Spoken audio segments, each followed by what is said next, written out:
I'm really excited to have Mark Miller with me today. He's a pastor, colleague, and he's a really good friend. We've been on a lot of trips and journeys together, spent a lot of time talking, and I think you're going to learn a lot.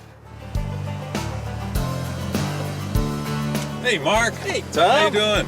Good. How are you? Hey, thanks for being here. Oh, you bet. Let's go for a ride. All right. So, Mark, how long have you been a Christian? Well,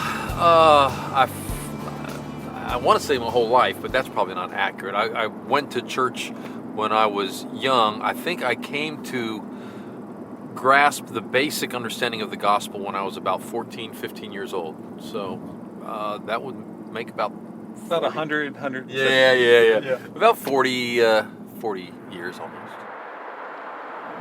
So you've been a Christian for a long time, and you're a pastor, and Right. so you work with people, trying to help them in their Christian life and how to live this out.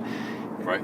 Talk about the importance of the Great Commandment in your ministry, and as people are trying to figure out what it means to follow Christ.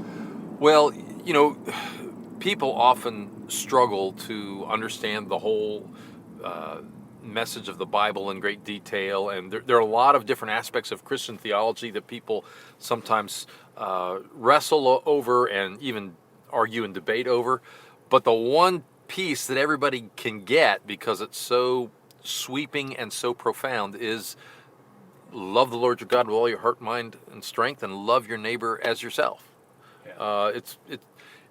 Jesus made it basic so we could understand it, but broad so we could begin to explore the depth of it. Mark, I've heard you say that people are just wired differently in their Christian lives. Some people are just it comes so easy for them to learn how to love God. Others, loving people is easy. Other people sort of not being self-centered or self-focused, but taking care of themselves, being healthy. Yeah. That's easier for them. I've noticed over the years, you are incredibly self-disciplined. This is one of the things I really admire about you. And you seem to have the love God piece in terms of your devotional life. Talk about that. Well, I think we do gravitate towards one end of a spectrum or another, whether it's easier to be in quiet and solitude alone with God, or whether it's easier to be with people in fellowship, and I tend to lean more, maybe because I'm a little introverted, lean more toward the solitude with God. And so, for me, reading the Bible, praying, doing those basic spiritual disciplines help me connect with God and feel that I'm in a loving relationship with God more easily. Loving people is something I have to work at. To get out of my own comfort zone and to get in groups with people and to share life with them. That just takes a little bit more effort on my part. So I think there's some truth to the fact that people have different leanings. Yeah, it's funny. Often this conversation is about, like, I'm a good person or I'm a bad person. But what you help me think about is that it may be other issues, being introverted, more extroverted. So there's this scale, contemplative to activist, maybe. Right. And it may, your love God, love neighbor, love self, that it may be what's happening in that space. Yes. Well, I think we all know people in our church who may be wired more towards, I love doing a Bible study, doing the spiritual thing, and then there's others that I want to roll up my sleeves and actually do something for somebody else rather than just have a Bible study. And it's not that one is right and one is wrong. It's just we have a tendency to lean one way or another. Yeah. But I think it's also important to be self-aware of which way you lean and force yourself to stretch into the other direction. Don't you? I think so. And frankly, you've really, over the years that we've known each other, you've sort of helped me see that, because you very intentionally push yourself. That introversion part of your personality is something a lot of people don't even know about you.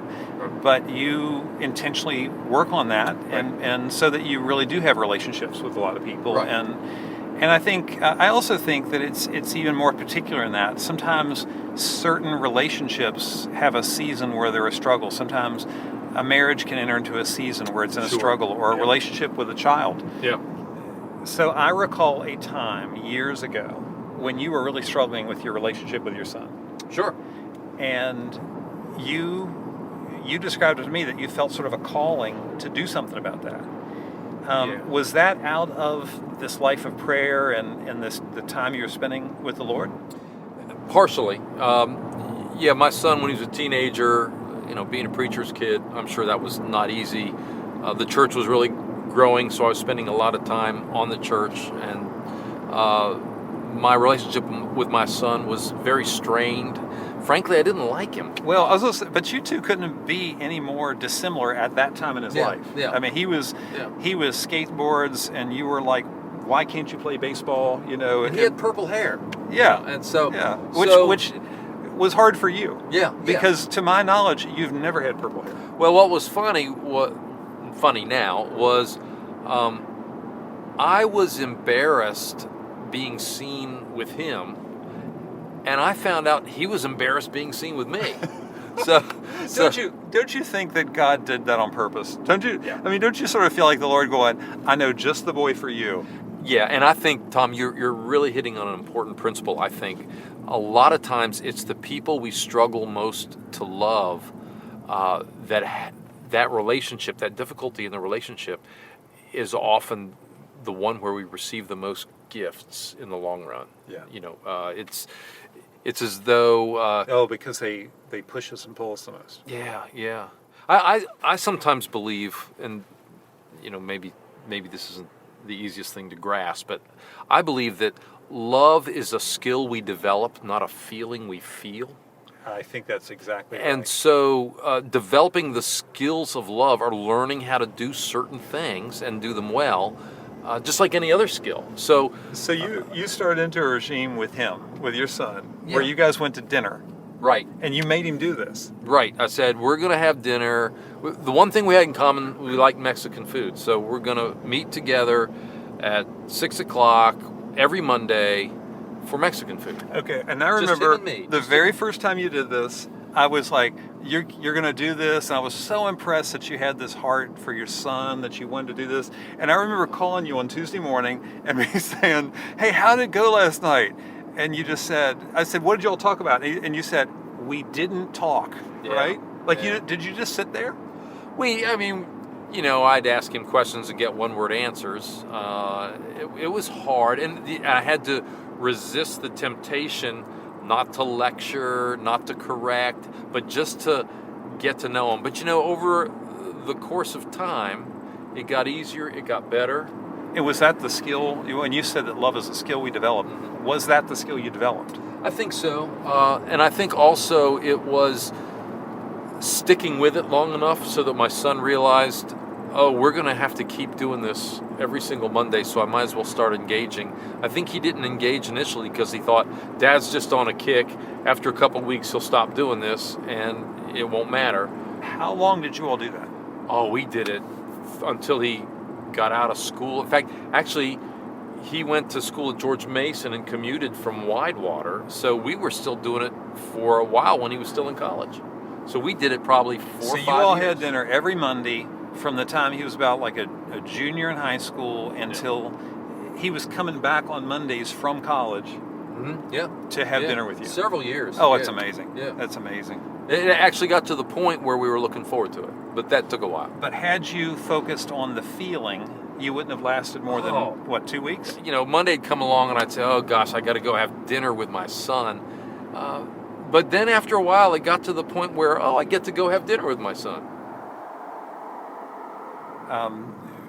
What's something you've had to die to in order to gain the life that Christ wanted to give you?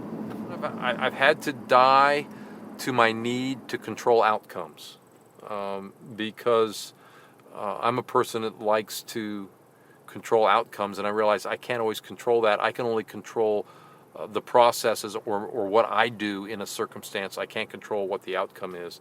So learning to let go of that need to control has been for me a step of love. Going back to my son, for example, I didn't know whether that was going to work out well or not.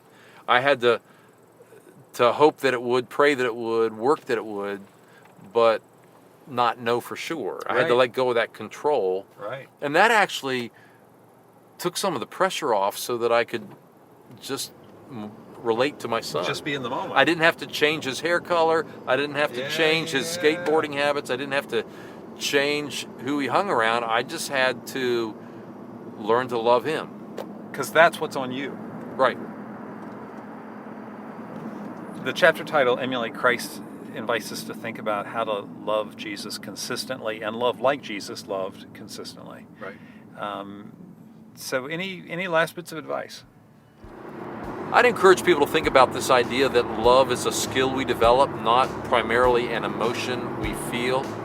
And that when we learn to do the things that love requires, we become more like our Savior, learning to pick up our cross and die to ourselves and engage in acts of selfless servanthood and humility that allow love to flourish in our lives and in the lives of other people.